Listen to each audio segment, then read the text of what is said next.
They do it every week, so I'm not sure if I'm supposed to be saying that type of shit, but I mean, I don't know. Fuck. I slipped up. I've been drinking. I'm sorry. Shout out to the bar staff. They've been yeah. They're keeping my mouth well lubricated over there. Pause. All right, put your hands together for AJ, everyone.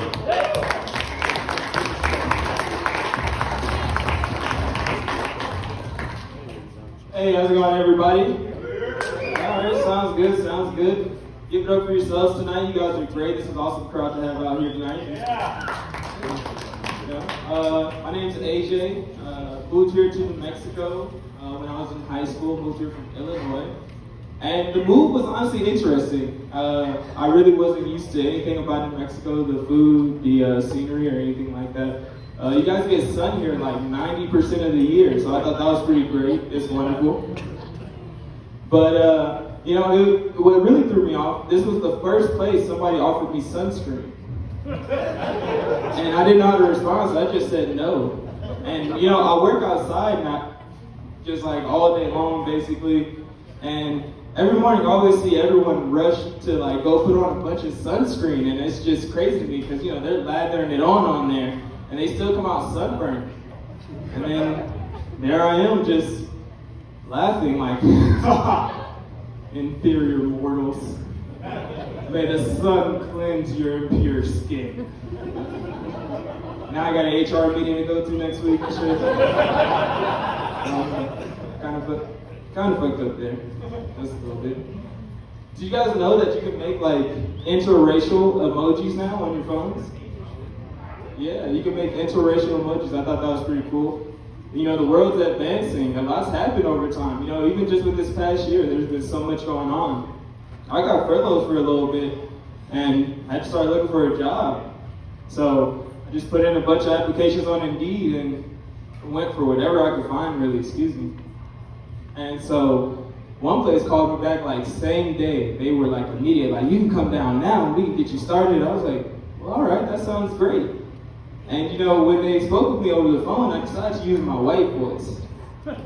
You gotta be careful these days. And I know what you guys are thinking, like, oh, white voice, you don't have to use that. I know.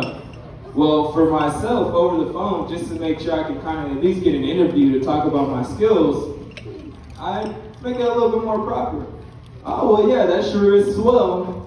Things like that. You just gotta throw in these random words to make the sentence come together for yourself. This particular job, though, when I showed up, I got to the door, and right there on the door, there is a Red Lives Matter flag and a Blue Lives Matter flag. So I immediately knew my ordinary white voice wouldn't work. So, if you're experienced in this like myself, like this gentleman here kind of looks like he might have some experience with it. No offense, sir, I don't know. But I pulled out the Southern Charmer, and it kind of worked. It got me, the second interview. But basically, the Southern Charmer, he just walked in and said, "Well, howdy there, ma'am. How are you doing today? Hear about this job opening you guys got posted on your website. My name's AJ. I love to work hard, and I love Jesus." Sure enough, I got that second interview. They ain't go much further than that. I met the manager and he was like, "Oh, hell nah!" I showed up with a pro, I guess. That was where I went wrong. I don't know. Yeah.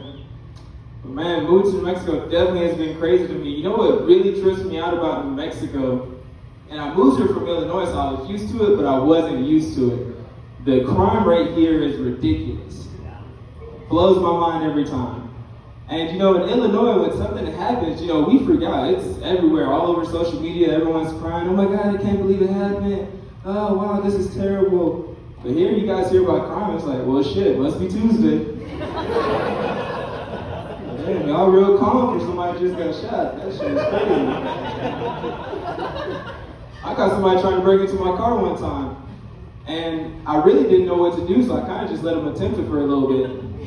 Said, fuck it, let's see if the locks work. Might work, might network. We gonna see, brother. Best of luck to you. After about 2 minutes, I walked up and said, hey man, what's going on? You all right? You know, you need some help? He's like, oh, yeah, I just like my keys there in the middle console. I throw them in there every time I get in to drive. I was like, oh, in the middle console, you said? Convenient. All right. So, well, man, you could call the police and make him, come open the door for you or something, try and help you out, call a locksmith or something. He said, nah, man, fuck the police, like every other person in Albuquerque, right? And so, I was just like, all right, man, well, keep going, let's see what we can do. I told him I'll pull on the handle as hard as I could once it looks like it's open.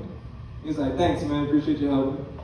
I let him go at it for like another minute. I said, oh, you know what, I got the perfect thing that'll help. He said, what? Pulled my keys out and unlocked the door. This motherfucker gonna look at me and say, you had my keys the whole time?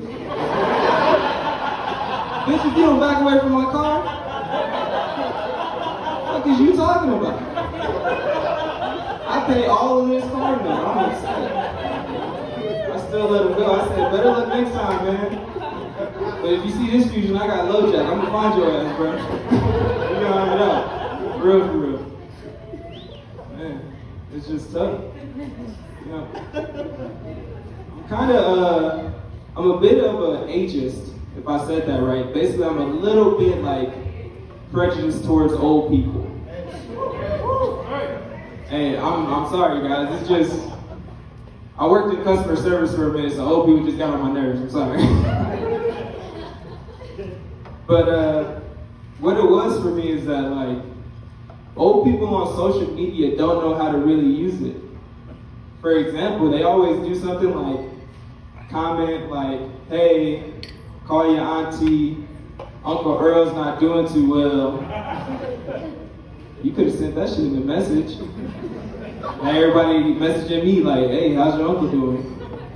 You don't even know him. Thanks, man.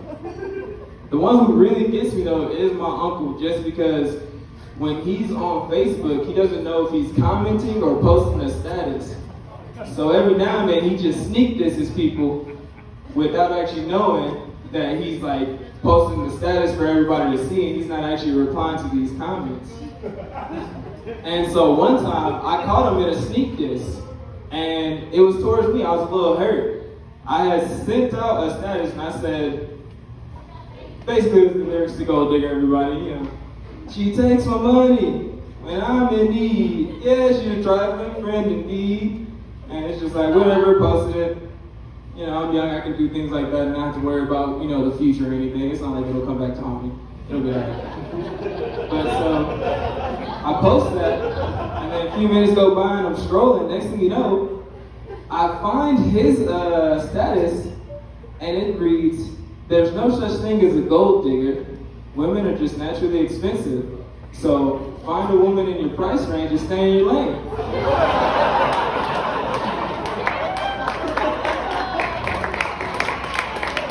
Fucked up part is at the end it said nephew, and I was like, this nigga think he's slick. Think he got jokes. Man, I'm gonna leave y'all with this one just because I'm naturally concerned for myself.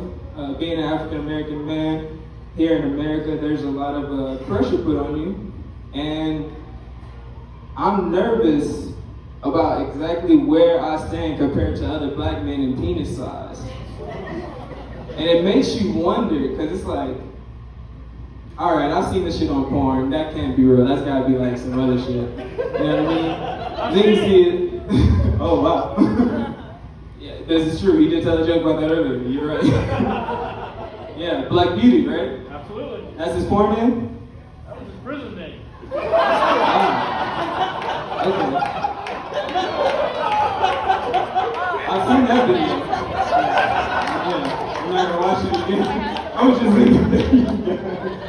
Thank you, you guys have been awesome. Have a wonderful night.